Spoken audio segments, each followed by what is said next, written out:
வணக்கம். இது உங்கள் ஆக்ஷன் 4. உடனடி செய்திகளுக்கு எங்களை சப்ஸ்கிரைப் பண்ணிக்கோங்க.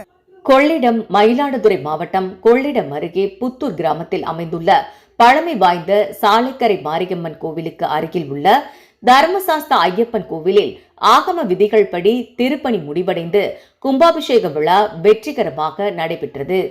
சபரிமலை ஐயப்பன் கோவிலை போன்று அமைக்கப்பட்ட இக்கோவிலுக்கு ஏராளமான பக்தர்கள் ஐயப்பனை வழிபட்டனர்.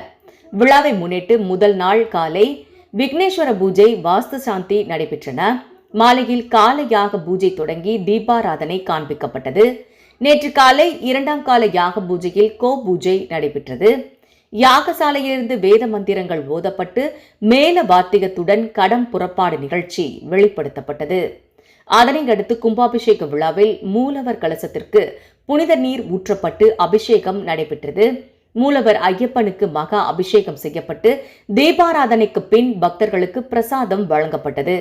விழாவில் தங்கராசு குருசாமி, சத்தியமூர்த்தி, அகில பாரத ஐயப்பன் சேவா சங்க தலைவர் முரளி, மூத்த குருசாமி, ஜெயராமன், கிராம முக்கியஸ்தர்கள், திருப்பணி குழுவினர் உள்ளிட்ட பலரும் கலந்து கொண்டனர்.